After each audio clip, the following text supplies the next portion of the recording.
Welcome back to the finishing line in association with betterpin.com. For all the latest odds from the world leading bookmakers, head over to betterpin.com. So we're back again with our weekend review. So myself and Tom are going to talk you through a few horses that caught our eye over the weekend. So Tom, you want to start with the Veterans Chase at Newbury? Yeah, it was painful watching Andrew.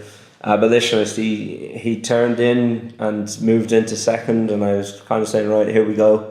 I thought the only one to be worried about was that Fierce guy got a bit far away from him, but he got very tired, I thought. Yeah, he needed a run badly. Yeah, it looked like he really badly needed a run. Unfortunately, that wasn't to be for us. Fierce guy, the poor thing, ran a cracking race. Done. Only for the last, and just completely ploughed through it. But Caros Destria loves Newbury, and stayed on all the way up the straight and won it well, really. Won it snugly, really. Yeah, won it quite snugly. Look, I don't know where to go with Abolitionist. Maybe he'll come on for the run, but he's going to have to improve on that form. Apparently he's going to Cheltenham. He's going to Cheltenham? For Thames is the main option, and he's entered in the Kim Muir as well. Okay. But interesting. They're going to give him another run before the National now. I think I heard an interview with Dr. Richard Newland before, and I got the impression that they were looking for him to run well there to be confident going into the National. So I don't know. I think that's probably not the greatest sign for his national chances. They said they were very soft on him on the lead up, just due to his injuries. So he said he might need another run after this, and he said did Pinot de Rey no harm. That's very true. He finished third in it just before he won the National. Yeah, it did him no harm. Fat and give him confidence. If it goes well, it will. Yeah. Look, I don't know. I kind of the jury's out for me on him now. I won't back him in the National now. No, I'd have to see him run a lot better. I fancied him for the National before the weekend, but I don't know. Jury's out on that lad. Yeah. It was a good run apart. It was a good race apart from that. Hulan de Zobo came third again. He ran a cracker again. He runs his race all the time in those veterans races. He's a lovely horse. We'll kick on to Kelso, Grade 2. Getaway Trump, disappointed. Getaway Trump was disappointing, and this, it might have come pretty quick after the Betfair Hurdle. Kelso's a lot different track. Did that catching out potentially, but he kind of ran too bad to be true. Yeah. The only thing is that leaves a massive question mark over the Betfair Hurdle form. I was just going through it again last night. He was fourth. Al Dancer obviously won it. He's favourite for the Supreme now.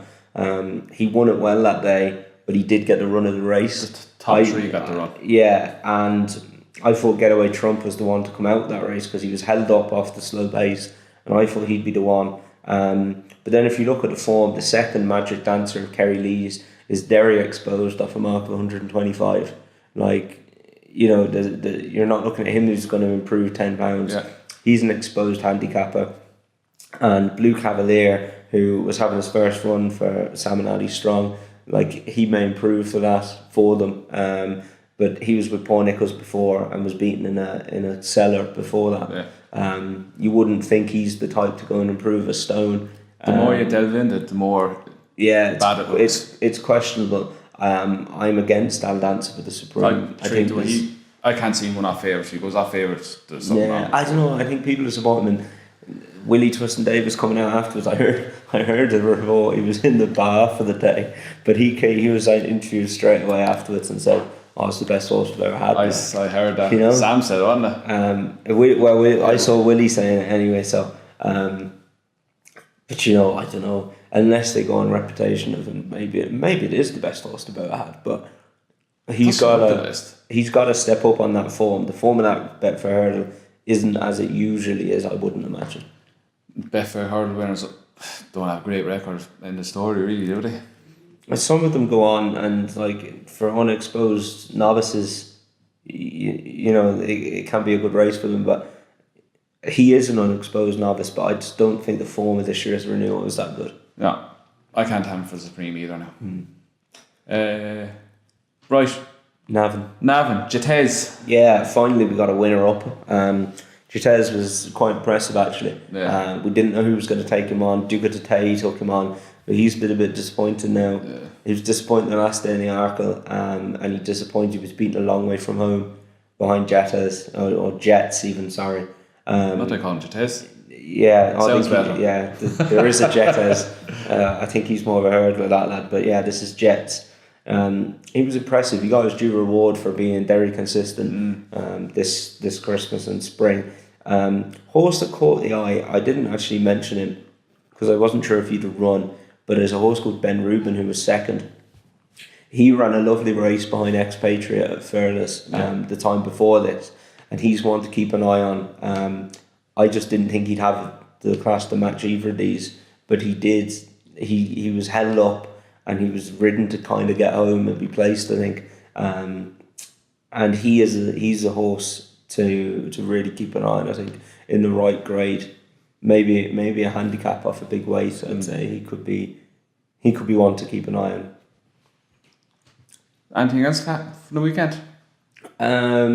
Just trying to think, really, not really. One that caught my eye was Chidswell, who won the Grinthorpe Handicap Chase. Stepped up and tripped for the first time for Nicky Richards. He bolted up, actually. He absolutely he did. He looked the winner. I watched that race live and he looked the winner from a long way out. He went travelled off the all outsider. over them. Yeah, went off the outsider, but looked miles better than them. He looks ahead of his marks still. He looks ahead of his marks. It's mad to say, I'm just looking there, he's a 10-year-old. Yeah. He's going to get walloped for that, you imagine. He's beating Dingo Dollar by 9 lengths. He won't get in off anything, was he? 120 something? 127. Yeah, he won't get in. He won't get He's in. not even entered. He's one to keep on the rise. I could see him turn up at Ayr or somewhere like that.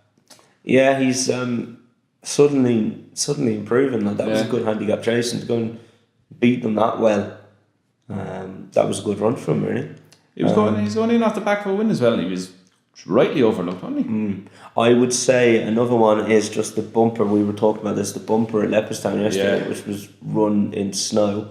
I'd say the two of those horses are quite nice. Decent. The Fahey horse was well punted the night before, and they pulled well clear of the rest of them. 6-shooter and Soviet Pimpernel. So yeah, I would say the two of them are pretty smart, both first time out. Soviet Pimpernel hit the front, looked like he was going to win. Yeah. 6-shooter came back up his inside. I'd say the two of those are probably nice horses. Two to keep on the right side for the future. That's it, yeah.